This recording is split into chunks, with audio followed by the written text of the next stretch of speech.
What is the most introverted personality type? There are 8 personality types on the Myers-Briggs list that are classified as introverts, and they all have some important traits in common. For example, too much socializing can make everyone feel stressed and drained, as they define it. If they are around people for too long, especially if they are part of the conversation, they will need to get away at some point to relax and fill up their emotional and mental reserves. The need to think is another thing that all introverts have in common. Introverts like to think things over and choose their words carefully before speaking, because they don't like to share their ideas until they're well thought out. But even though the introverted personalities have some things in common, they are also different in some ways. The other 3 functions in each type affect how the introverted function is shown. This causes different levels of introversion, which makes it possible to ask a very interesting question. Which personality type is the most introverted? Even though there are differences between each type, some types seem to be more interested in or committed to their introversion than others. Keeping this in mind, here are the top 3 candidates for the most introverted personality type.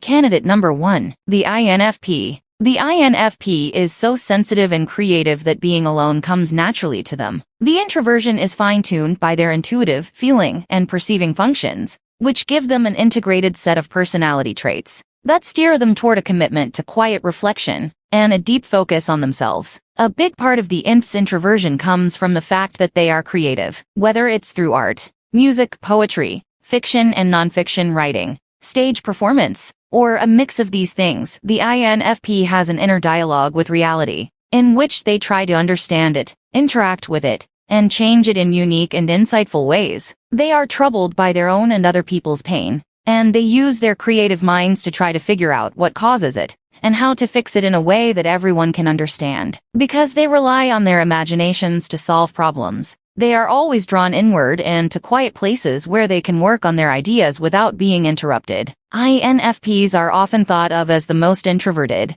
because they are very involved in their creative sides and are also very comfortable in their own skin. INFPs value their own introversion. They don't think of it as something they'd like to change. They think that being introverted is a good thing and that other people should appreciate it. They think introverts have a lot to offer in a world that needs people who will listen instead of talk, empathize instead of judge, enjoy quiet spaces and places enough to want to protect them, and step back from a debate when things get too heated and personal conflict seems about to break out. None of this means that INFPs never feel bad about anything. There are times when they wish they had stood up for themselves more strongly or not been so quick to keep quiet about their opinions when they thought others might disagree. But in the end, they think that the good things about being introverted are more important than the bad. Candidate number 2, the INTP. People often say that introverts spend most of their time in their own heads, but this isn't really true for most introverts. Introverts are called that because they often need to be alone for a while to recharge after spending time with other people,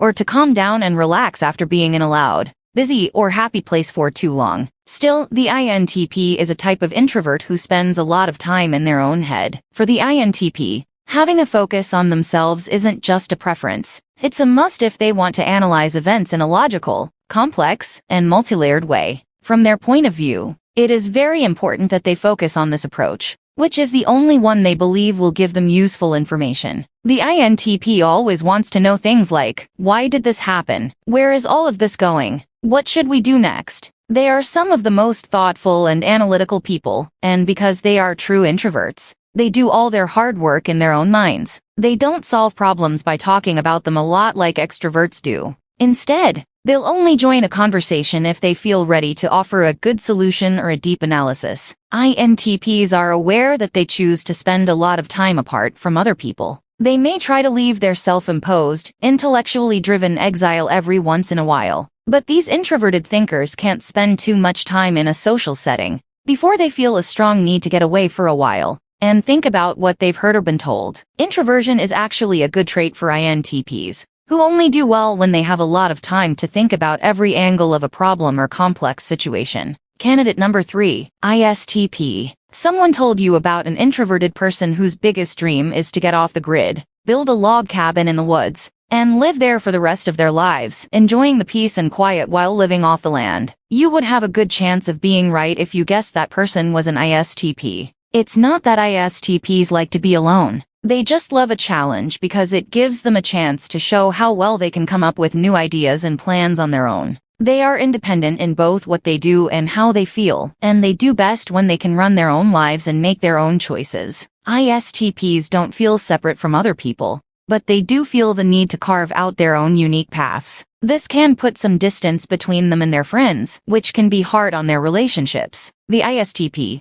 also known as the craftsperson, is very much grounded in the real world. Their attention is on the here and now and on what needs to be done today. Often, they are so focused on what they are doing that they make it hard for other people to talk to them as they try to finish their tasks. The ISTP is both spontaneous and practical, and as they gain experience in a field or become good at an activity, they tend to become very interested in learning more and getting better at it. When they choose to work on their latest hobby, project, pastime, or initiative instead of hanging out with friends or family, this shows that they are introverts. People who know an ISTP well may think of them as someone who is often quiet, distracted, and ready to leave at a moment's notice. This is because their priorities don't usually include a lot of time for talking. As sensors, they are very aware of their surroundings, and as thinkers, they need to take a step back and give themselves time to evaluate, analyze, sort, and think about things before they act. This mix of traits, along with the ISTP's introversion, can make them live a fairly isolated life. The winner is. So what is the most introverted personality type?